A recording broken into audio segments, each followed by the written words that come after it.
commençons par remercier Dieu pour l'opportunité que nous avons d'avoir les Écritures avec nous. Le pasteur va le faire en hébreu et ensuite on va le dire nous-mêmes en français.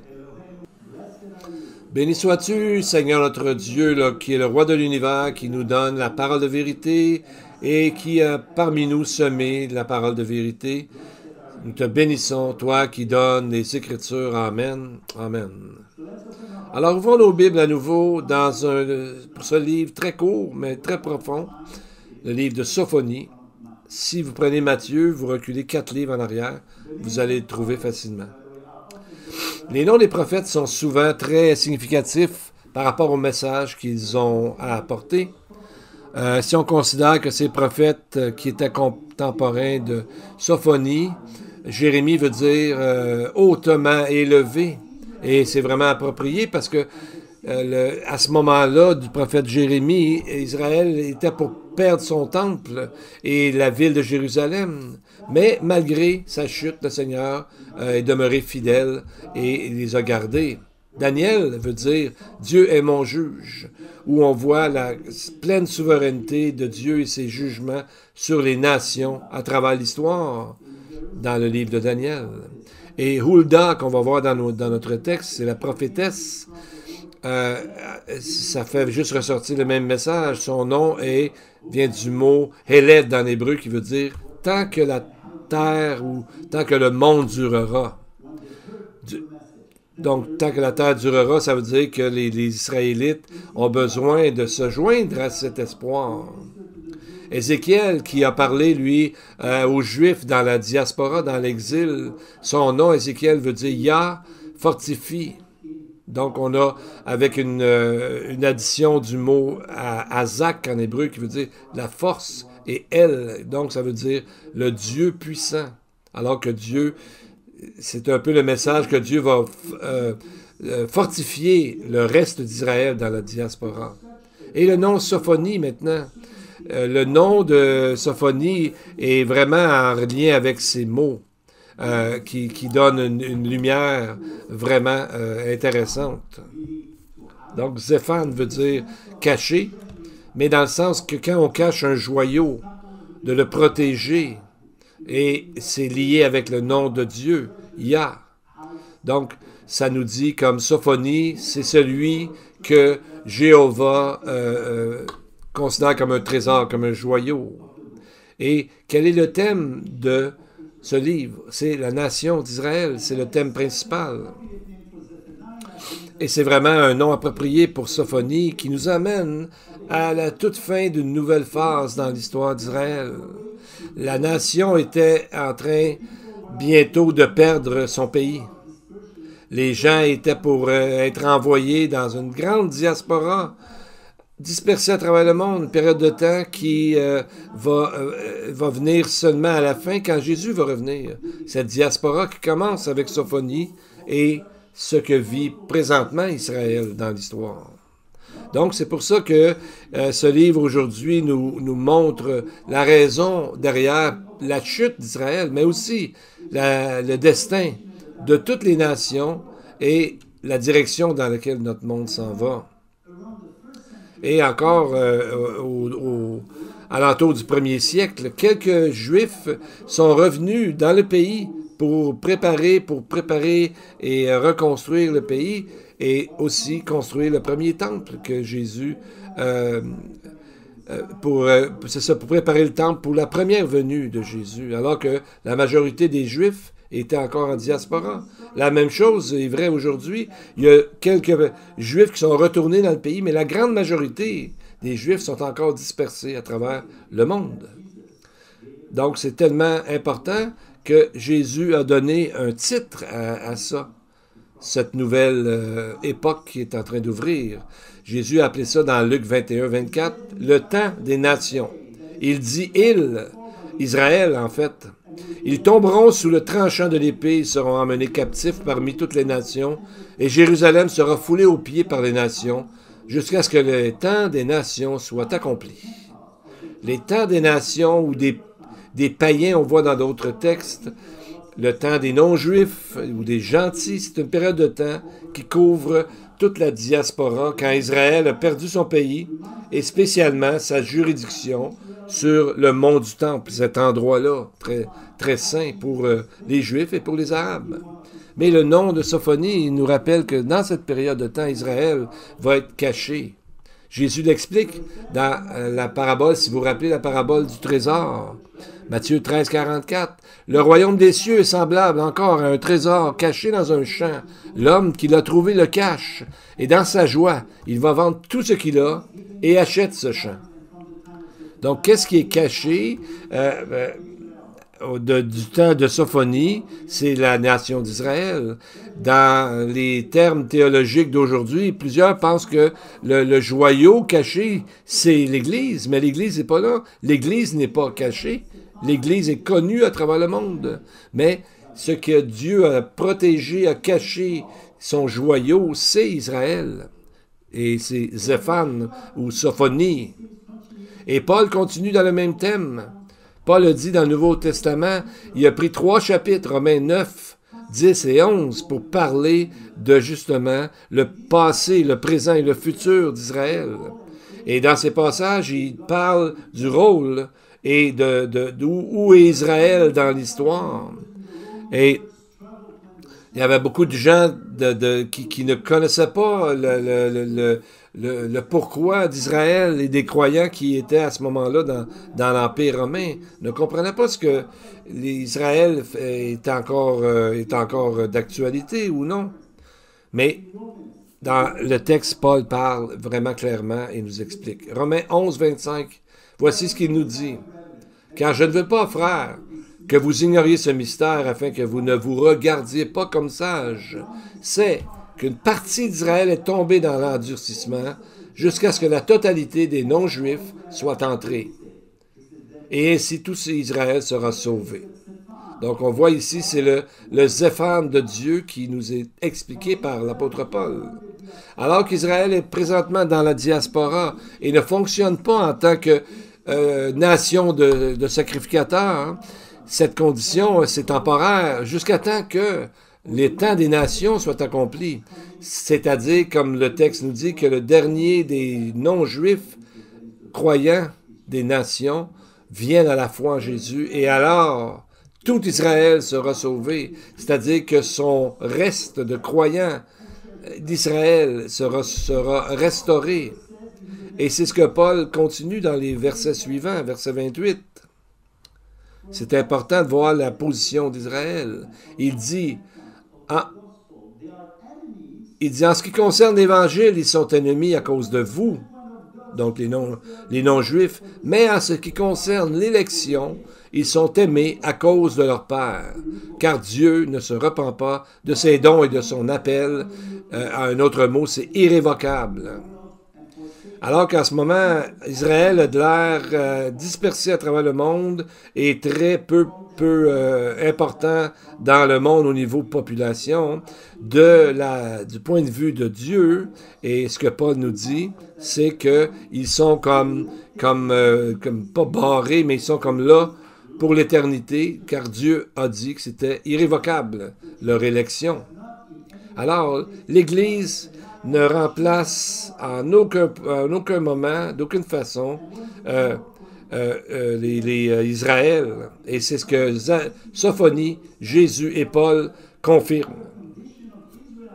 Et ce qui est encore plus fort, c'est que l'Esprit de Dieu, qui inspire chaque mot, il dit que Israël est présentement ennemi pour votre bienfait. Est-ce qu'il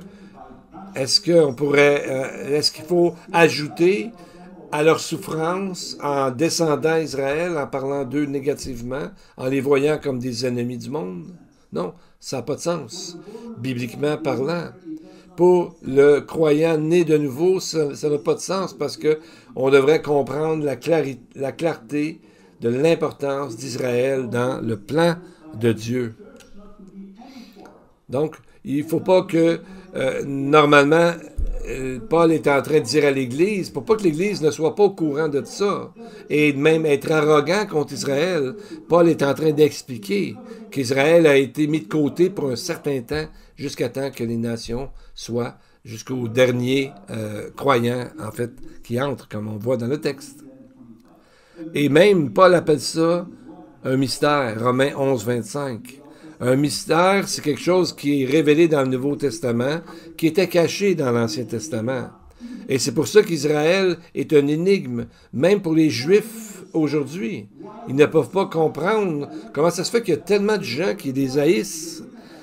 Mais la parole de Dieu dans le Nouveau Testament nous le révèle. Mais eux, souvent, rejettent le Nouveau Testament. Mais nous, les croyants, on a l'immense opportunité, privilège de voir ce que Dieu dit à ce sujet-là. Dieu, le mot Zéphane, il y a un autre terme que Dieu utilise pour le mot trésor, en référence à Israël.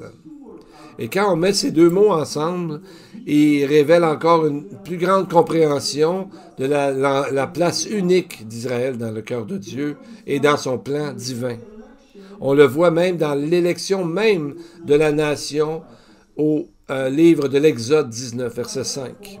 Dieu dit maintenant, si vous écoutez ma voix, si vous gardez mon alliance, vous m'appartiendrez entre tous les peuples, car toute la terre est à moi. Vous serez pour moi un royaume de sacrificateurs et une nation sainte. Donc, la phrase « un trésor particulier ou spécial » est un seul mot en hébreu. C'est le mot « ségoula ». Quelle est la différence entre ces deux mots « Zéphane » et « ségoula » ? On a deux mots ici, là. De façon grammaticale, ségoula, c'est un nom qui définit le statut d'Israël, la position, alors que Zéphane ou Sophonie, Zéphane, c'est un verbe, donc qui reconfirme son statut et qui montre aussi sa condition présente d'être caché et protégé. Donc on voit qu'Israël est élu pour être ségoula, donc caché, pour être un trésor spécial, et Zéphane dit qu'il est caché jusqu'à ce qu'il revienne. Et on voit le mot Zéphane, on voit dans ce mot utilisé dans un des psaumes les plus clairement prophétiques, le psaume 83, qui nous dit qu'il y aura, si vous comptez le texte, 10 nations alentour, qui incluent les Philistins et ce qu'on appelle aujourd'hui la bande de Gaza et tous ceux alentours, Tyr, l'ouest qui est Hezbollah et les autres alentours. Et voici ce qu'ils disent au verset 4. « Venez, exterminons-les du milieu des nations, et qu'on ne se souvienne même plus du nom d'Israël. » Et au verset 3, l'Esprit de Dieu qui a poussé la personne à écrire, dit au verset 3, « Il forme contre ton peuple des projets pleins de ruses, et il délibère contre ceux que tu protèges. » Le mot « ceux que tu protèges, qui sont ton joyau », c'est le mot « stéphounera ». Donc, c'est ton Stéphane et c'est ton Zéphane pour rappeler les promesses d'Exode 19, alors que le mot ségoula explique qu'il est encore caché, mais que bientôt tout le monde va le voir. On voit dans Malachie 3,17, Dieu dit: voici ce qui va s'accomplir. Ils seront à moi, dit l'Éternel des armées. Ils m'appartiendront au jour que je prépare. J'aurai compassion d'eux comme un homme a compassion de son fils qui le sert. Et on voit le mot ici, joyau, qui est le mot ségoula dans le jour qu'il prépare. C'est le nom ségoula, donc pour montrer que Israël n'est pas un accident de l'histoire. Ils s'en vont pas à gauche, à droite, sans but, mais Dieu est en train de faire un plan et tout ça, mais c'est encore caché pour la majorité des gens et d'Israël elle-même. Et on voit que tous les prophètes parlent d'une seule voix, dans le fond, au sujet des tribulations et de son implication. Mais Sophonie n'est pas le premier le numéro 1 dans la liste qui fait ça.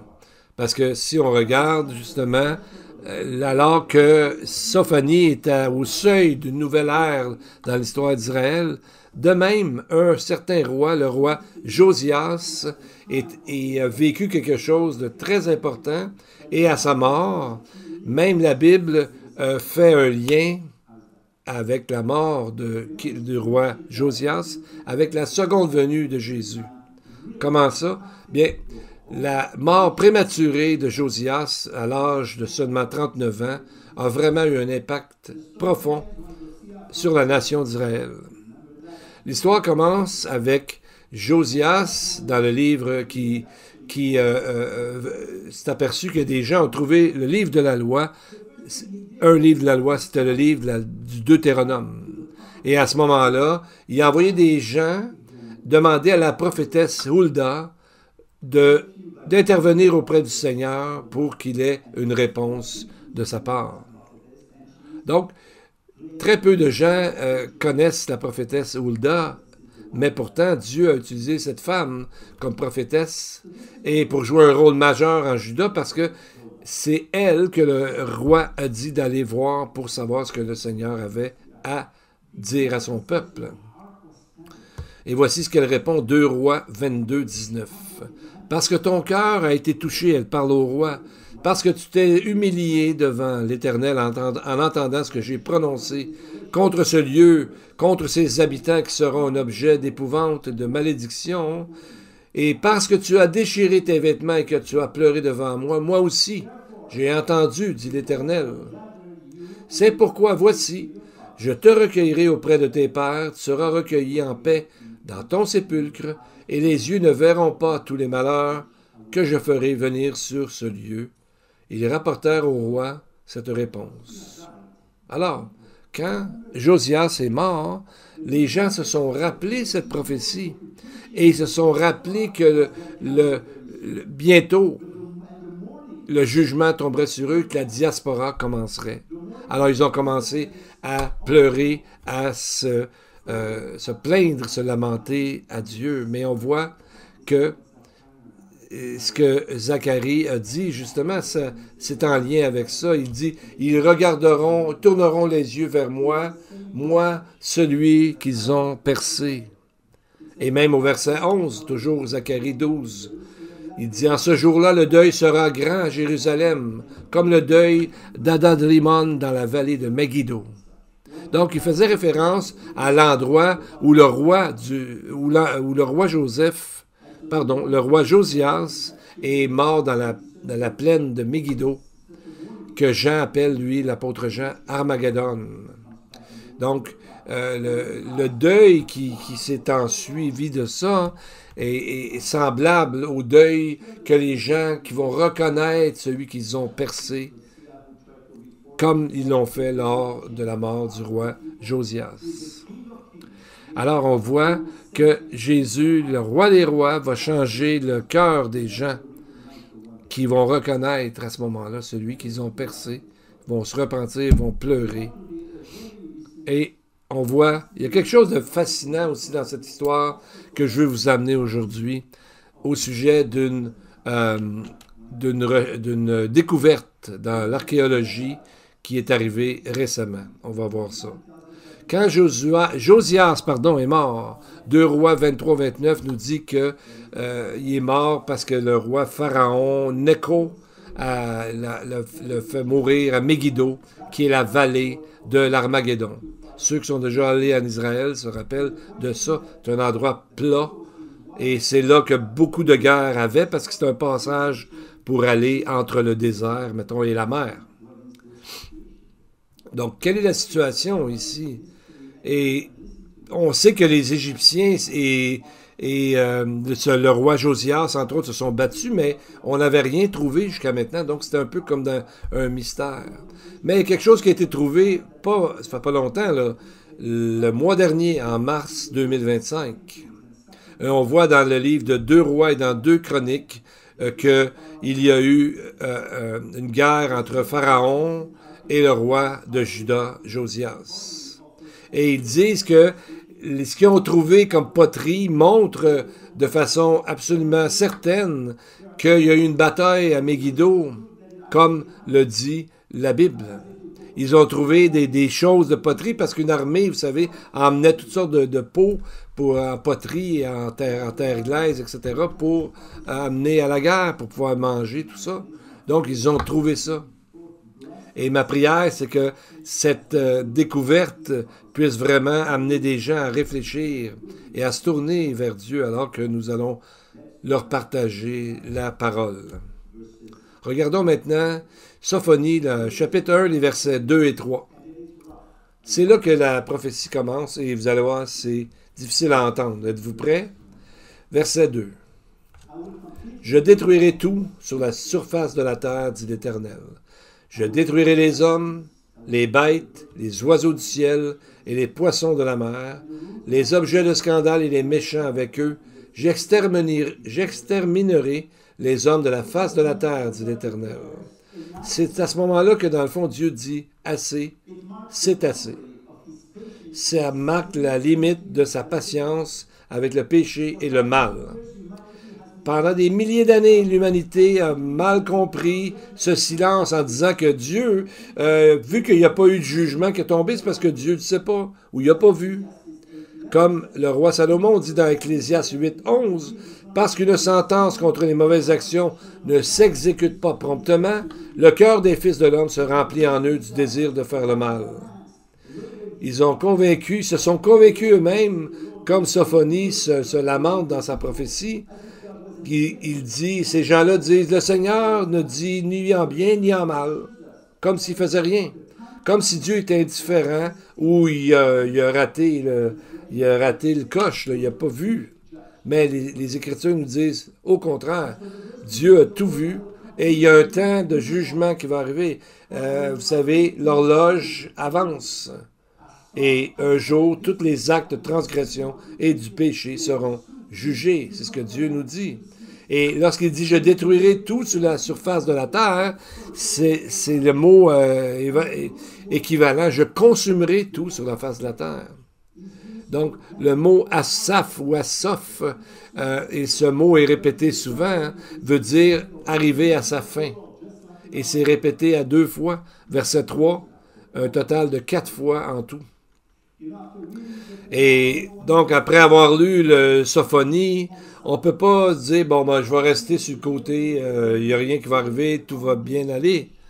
Chaque nation, chaque individu est un acteur sur le monde par rapport à ça, on doit prendre position à savoir que Dieu va un jour rendre justice.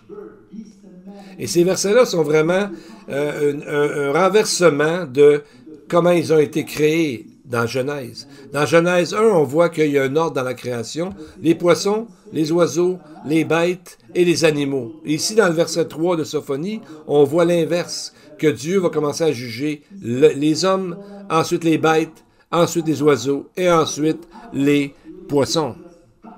Et donc, Sophonie nous dit, il parle qu'il va enlever l'homme de la face de la terre ou du pays.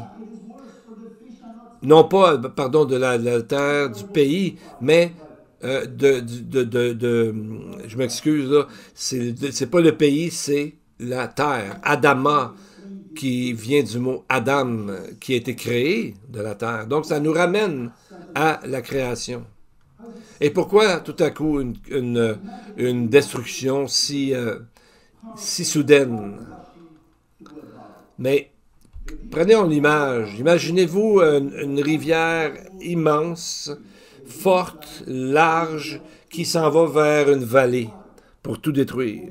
Et les gens ont créé un barrage et ça tient pendant des années. Mais la pression monte. La force augmente, mais les gens se disent « Ah non, on a un barrage, on est correct. » Mais un jour, imaginez-vous, c'est comme si quelqu'un, tout à coup, ouvrait les portes des écluses ou du barrage. Alors, à ce moment-là, toute l'eau va sortir en grande force. Mais c'est pas parce que le barrage a brisé.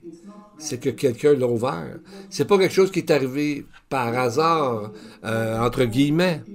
C'est qu'à un moment donné, Dieu a retenu pendant longtemps sa patience, et un jour, il ouvre le jugement. Il ouvre justement la colère de Dieu, comme on voit dans l'Apocalypse. Donc, on voit que la colère de Dieu est une réponse sainte et juste au mal qu'il a laissé aller pendant longtemps jusqu'à son comble, comme on voit parfois dans l'Ancien Testament. Dieu dit, on peut attaquer tel pays, tel peuple, parce que leur péché que Dieu avait patienté est maintenant rendu à leur comble. Donc, c'est pour ça que les prophéties sont importantes, parce que Dieu a dit qu'un jour, il va juger. Mais voici les bonnes nouvelles. C'est que pour ceux qui ont mis leur confiance par la foi en Jésus, par la repentance, c'est que Jésus a pris le déluge, si on veut garder cette image, sur lui. Il n'y a pas une goutte d'eau qui a passé par-dessus. Dieu a tout créé. C'est pour ça que Jésus a dit « Tout est accompli pour le salut ».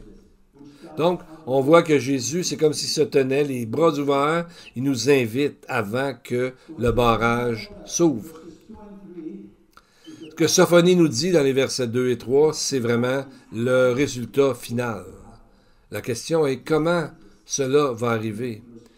Il l'explique dans le verset 4 en parlant de la chute et la destruction du premier temple, et en même temps, il a prophétisé les temps de la tribulation. Les deux vont ensemble, ils ont un lien ensemble.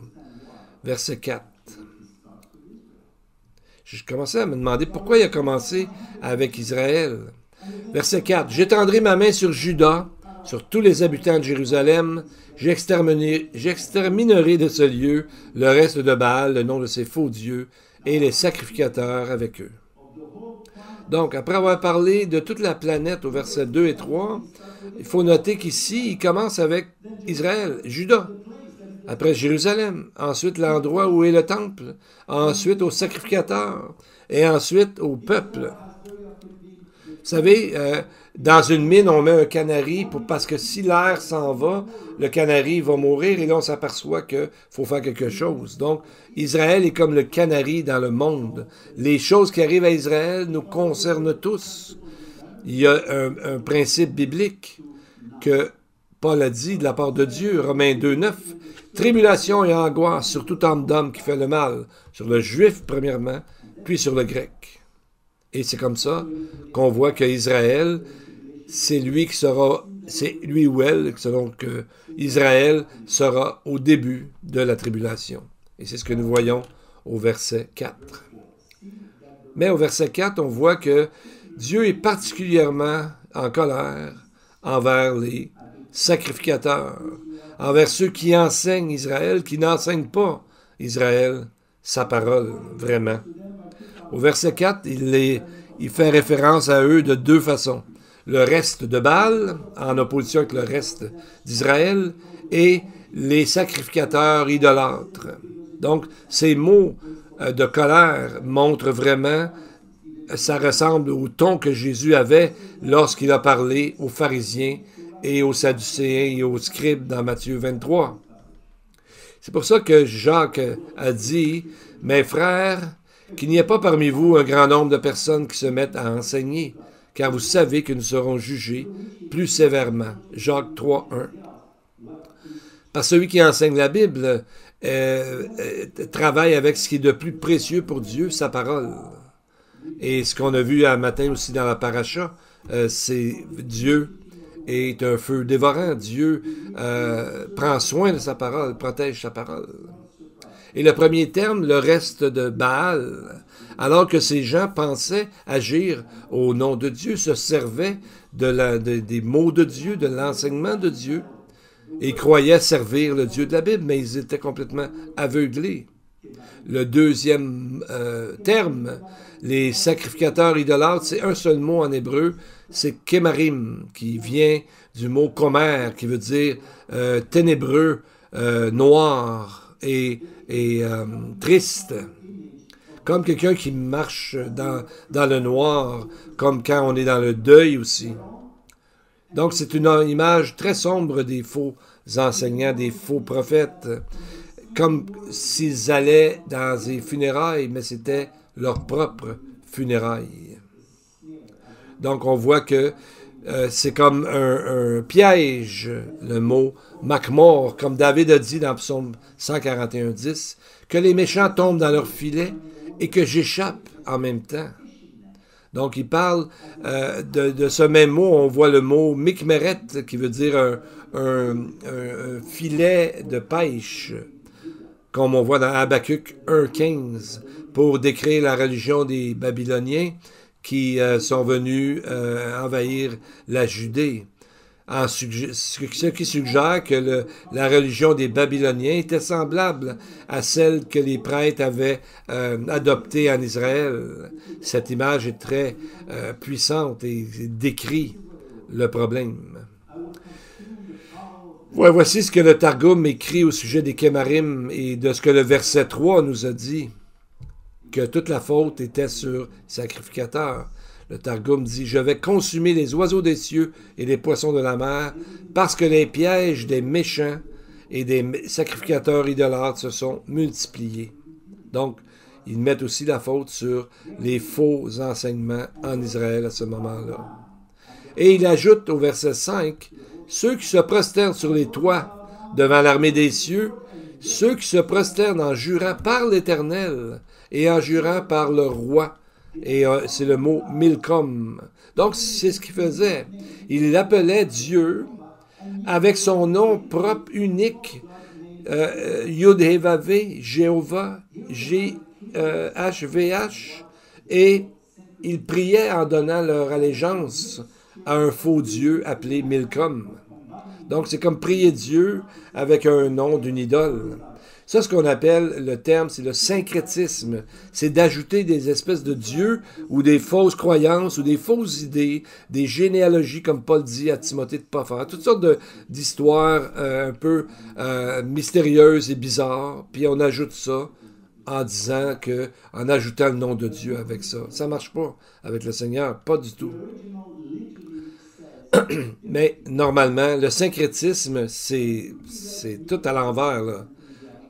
Donc, ça peut représenter dans le texte de Milcom un dieu que les Ammonites avaient dans 1 Roi 11:33. Mais si on regarde l'interprétation du Targum, ça veut dire que tout ce qui n'est pas Dieu, en rapport avec Dieu, c'est de l'idolâtrie. Parce qu'il remplace Dieu tout en nommant Dieu par son nom, et ils font de l'idolâtrie avec toutes sortes d'autres affaires. Donc, ils ajoutent au nom de Dieu des choses et ça crée une nouvelle religion. Et on regarde aujourd'hui encore, il y en a partout. Et on pourrait dire qu'il y en a de plus en plus. Il n'y a rien de plus tordu et qui peut vraiment perdre les gens dans leur recherche que ce syncrétisme-là, de mélanger les choses. Et souvent, vu qu'ils servent des versets bibliques, ça peut être... on peut ne pas s'en apercevoir. Il faut vraiment prier pour avoir le discernement. Rappelez-vous ce que Jésus a dit, Matthieu 9. On ne met pas du vin nouveau dans des vieilles outres, parce que le vin va fermenter, va grandir, et les vieilles outres vont exploser, vont être détruites, parce qu'ils sont fermés, le cuir a déjà travaillé.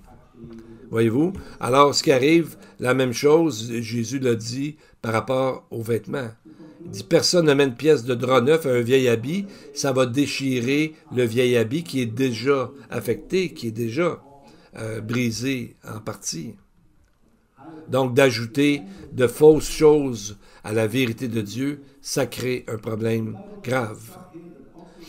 Donc, on va voir aussi dans la suite de nos études aussi qu'il va y avoir quelque chose qui va arriver après. Et c'est ce qui est merveilleux, c'est qu'il va y avoir une nouvelle terre, des nouveaux cieux. Comme on voit dans Apocalypse 21, 1, verset 4.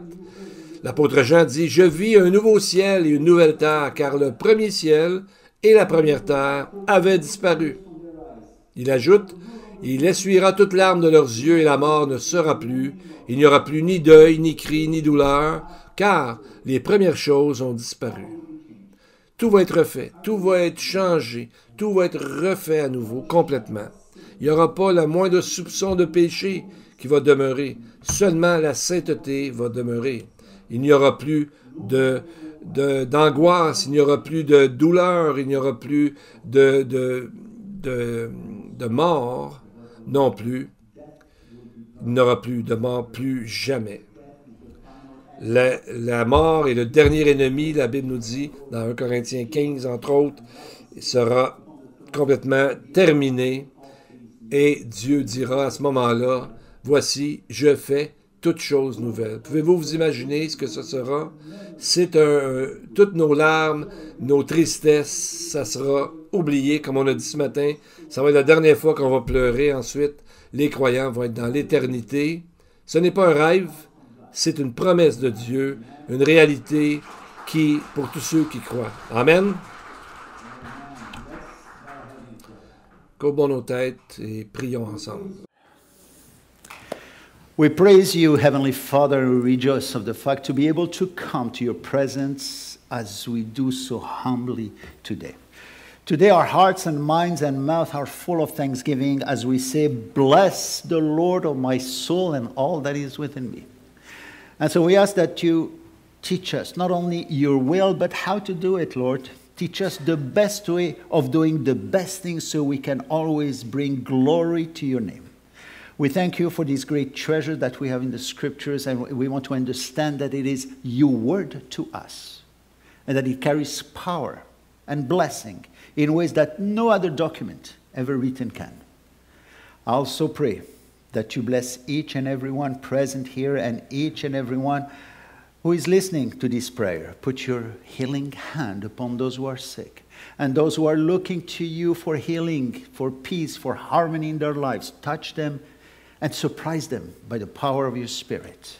May He rest on those who are hurting, who are going through difficult times. Give them hope, Lord, and rest your salvation of those who are seeking you.